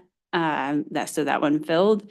We had the December art class for 10 kids. We did the youth rec camp. So we have had 2 successful ones so far since Will and I talked about when school's out, we're trying to provide at least something program for kids. We are going to work on expanding the hours of availability for those. Hopefully by next year, or the following year, we'll be able to have some full day options for people. We had family skate night, which was a success. Actually, all the staff enjoyed it, so that makes it a success for us. And then started back up / ongoing adult volleyball, so finished, and the new season, the winter spring season is now going. We have 2 leagues per year. Youth basketball is ongoing. We'll start games next week. Youth hockey is now just a youth kind of drop-in play. So because now that extreme sports is going on, we tried to fill it last year and we only got 4 registrants this year. So we're trying to kind of readjust what youth hockey is going to look like for us with Colorado Extreme. Broom ball started tonight. We had 3 things start tonight. Broom ball, youth cribbage is a new program for us. So we're doing teaching kids count, play cards, but we're actually asking for all ages, like 6 to 14. just to kind of teach kids what cards are and skills and leisure time other than on a screen. And that's from a substitute teacher who came in and volunteered to do that. And then we have after-school youth athletics. So we're trying to expand our programming to so they're like 12 to 14. So we're trying to hit middle schoolers before they go into athletics for high school to kind of do some specific sports training for them. We're bringing facilitated climbing back on Monday nights. And then we have the buy 3-month membership, get a month free going on. And then we rolled out the photo contest for Puzzle and Pie Night. So if you have a photo, that's out. If you have a photo that you would like, so we're looking for photo submissions. And then next week, we will put out the registration for Puzzle and Pie Night itself. So we actually already have several photo contest submissions, which is nice. So we're looking for more. So upcoming, obviously, Puzzle and Pie Night. We have honky tonk laundry for the older adults this month, and then next month it'll be dinner and a movie. And then for maintenance wise, we have some electrical issues, and then we met and we have the roof patching. The security cameras are installed, but the roof patching is going on. And that's going to be our biggest expenditure for the year. Margaret? Yes. The last thing that's posted on the Town of Carbondale Parks and Rec is the turkey trot. So can you guys post about some of this stuff or specifically that puzzle and pie or? Yeah, some well, of the that's other one of stuff? the things that we're working on the transition because Jamie Great. really did a lot of that stuff. And so it's just Where would one find that submission or this information without logging in? we've or posted going it on today? Instagram. We've put it on Facebook. It's That's what I'm saying is I'm on the Facebook website and the last post says January or November oh yeah, no, 23rd. the new staff that Leah didn't realize I just trained her this week how to get into Facebook. So we're working on that. So I of thought adding those on events. It's on Instagram. Is Jamie gone? Yes, Who's doing farmer's market or? is that Erica. Eric. And Erica's Okay. been her assistant the last 3 years. So Gotcha. So I heard today or the other night, or how much trouble you have with people sneaking in to the rec center? Is that a huge problem? it happens. I mean, it's hard for us to judge how often it's happening, but we do find doors left open quite a bit. Do you think it's a money issue or it's a thrill issue? It's hard to say. When you catch people? Because it's hard for us to actually know, because if you pay a drop-in rate, we don't identify you as you come in. It's kind of, and especially in the winter, you'll look up and there'll be 2 kids in the gym and the next thing you know, there's 40 people in there. And, and we're busy doing. And they didn't come by the desk? And you Well, never saw it's them? hard to tell. It's just the way that the nature of it is that, we might be dealing with one customer and 10 people can scan in and walk by us without being in our peripheral. We just hear a beep go off. However many other people walk in through that is hard to say. But we do our best to capture the data. But that's one of the things that we're talking about with the pool. That's why we bring it up, because we do know it is an issue. And we haven't started the basketball game time when all the parents Yeah. and everybody come in through there that are not paying to Right. access the space, right? So. Yeah, and that happens during practice. So like we have Yeah. 2 practices going on and then they have a 5-minute interchange.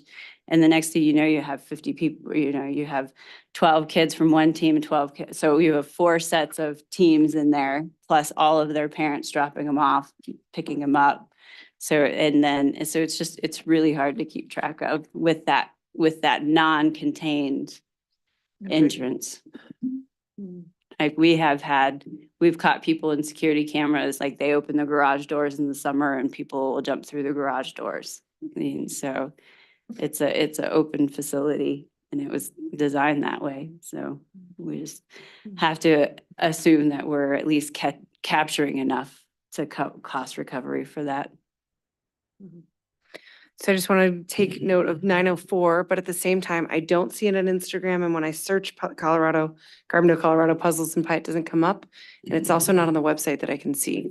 We haven't put it on the website because we haven't Okay. put it on Sportsman yet. It's not a registerable event at the moment. Got The it. photo contest we sent out in the mailer The with, mail, it's like. a and it's piece an of paper. email that we sent out to the eye contact Got list. it. So if you're on our contact list, we, yeah.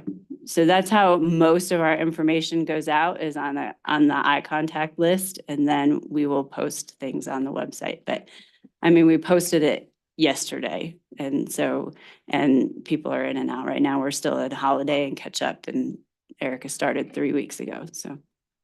That's just my biggest thing. It's just so, it's frustrating. That's, I understand this specific incident, but so often, even as a member of events, which I'm generally sick for one of them, and this, and people ask me about an event and I'm like, when it's so hard to find. It's usually just go to the website. We have links for everything, and if you hit the registration button, everything is on the registration button. I'm just giving feedback, Yeah. but yeah, it's tough. Anything else? No, Mhm. Luis, do you have anything for us?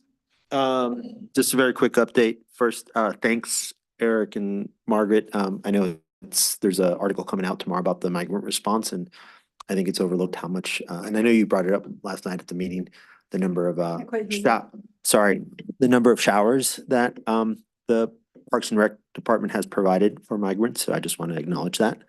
And then also, I didn't ask yesterday, but I'm wondering, there's a potential new pocket park with the town center development.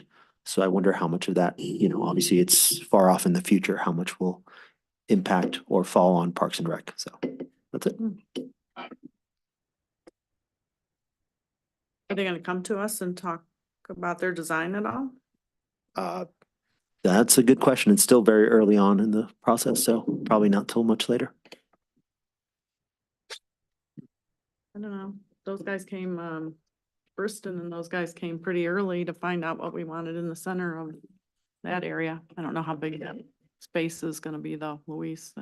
It's small. It's a pocket park. Okay. Okay, anybody else have anything? I make a motion to adjourn. Okay. Second, Second. 2 seconds, all in favor? Okay, thank you, everybody. Thanks. You have Valentine's Day, let's all wear